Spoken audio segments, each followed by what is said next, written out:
बड़े स्तनों के कारण मेरा आए दिन बलात्कार होता रहता है। नेहा के नए ऑफिस की शुरुआत एक बुरे सपने की तरह थी। उसके स्तन बड़े होने की वजह से उसे आए दिन उत्पीड़न झेलना पड़ता था। उसे अपनी जिंदगी दुपट्टे और स्टॉल में ही ज़्यादातर गुजारनी पड़ती थी। मेरी माहवारी के शुरू होते ही मेरे स्तन बड़े होने शुरू हो गए थे। मैं 36 नाप के डबल डी कपड़ा पहनती हूँ और चूँकि मेरे शरीर के बाकी अंग जैसे कमर, हाथ और पैर काफ़ी पतले हैं, तो आप अंदाज़ा लगा सकते हैं कि मेरा सीना काफ़ी संपन्न नज़र आता है। मेरे वक्ष बड़े हैं, इसका पता मुझे तभी चल गया था जब कुछ आंटियों और दोस्तों ने मुझे ढीले कपड़े पहनने की सलाह दी थी, जिससे मेरी लाज ढकी रहे। मुझे भी मेरी सहेलियों की तरह मर्दों की गंदी नज़रों का सामना करना पड़ा है। वो नज़रें जो मेरे स्तनों की तरफ टकटकी बांध देखती थी, लेकिन मैं कभी इससे विचलित नहीं हुई थी। सौभाग्यवश मेरे माता पिता ने कभी भी मुझे मेरे शरीर को लेकर हिचकिचाहट महसूस नहीं होने दी।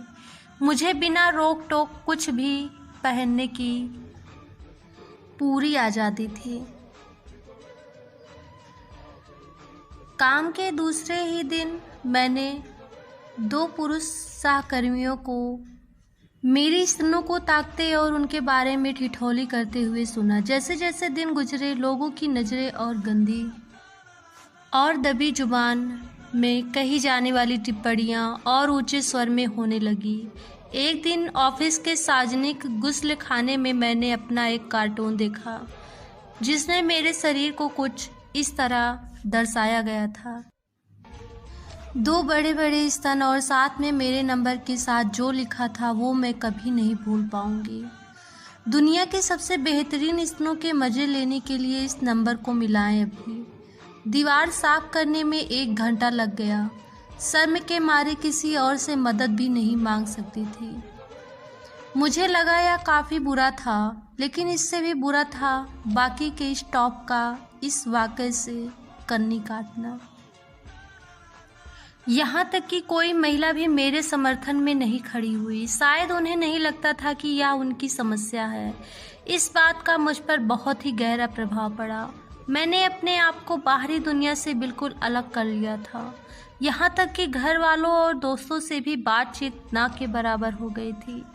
मेरे अंदर अच्छा दिखने और अच्छे कपड़े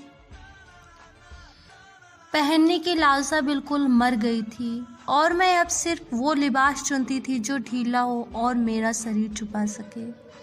कई बार तो मैंने यह भी सोचा कि अपने स्तन का आकार कम करने के लिए शल्य चिकित्सा का सहारा ले लूं। शारीरिक दुर्व्यवहार। ऑफिस की एक पार्टी में मैं अकेली बैठी थी जब नशे में धुत 2 पुरुष सहकर्मी मेरे पास आए और उन्होंने बदतमीजी करनी शुरू कर दी। जब मैंने वहां से जाने की कोशिश करी तो उन्होंने मुझे हर तरफ के घिनौने नामों से बुलाना शुरू कर दिया।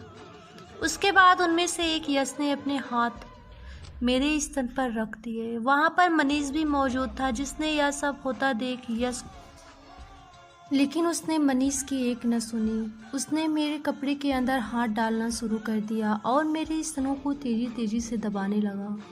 यहाँ तक कि उसने उसे किस करना भी शुरू कर दिया। मेरी ब्रा खुल गई। उसने जोर जोर से मसलना शुरू कर दिया। मैंने उसे झटका दिया तो वह मेरे ऊपर ही गिर गया। अब उसे और आराम मिल रहा था। मनीष ने यश को धक्का देकर हटा दिया और मुझे वहां से जाने को कहा। मैं उसके बाद अपने घर आ गई। घर पहुंचते ही मैंने अपने माता पिता को सब कुछ बता दिया। उन्होंने मुझे मेरे ऑफिस और यश के खिलाफ पुलिस में शिकायत दर्ज करने के लिए दबा डाला, लेकिन मैंने सारी हिम्मत जुटाकर एक हमारे ब्रांच मैनेजर को बुलाया गया, जिन्होंने बेहद खेद जताते हुए पूरे ऑफिस की ओर से मुझसे माफ़ी मांगी। उन्होंने मुझे यह भरोसा दिलाया कि मुझे या किसी और स्टाफ को ऐसी किसी भी हरकत का सामना दोबारा नहीं करना पड़ेगा। यौन उत्पीड़न से जुड़े कानून पहले से भी ज़्यादा सख्ती के साथ लागू किए गए। यौन उत्पीड़न से जुड़ी ट्रेनिंग को सभी कर्मचारियों के लिए अनिवार्य कर दिया गया।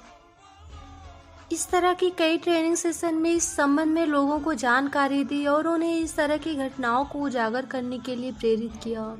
जल्दी ही फिर से लोग मेरे दोस्त बनने लगे और मुश्किल के इन पलों में मेरा समर्थन न करने के लिए उनमें से कुछ ने मुझसे माफ़ी भी मांगी। ऑफिस में काम करना फिर से सुखद हो गया था और साथ ही सुरक्षित भी। और सबसे महत्वपूर्ण बात यह थी कि मुझे एक बार फिर अपने शरीर पर गौर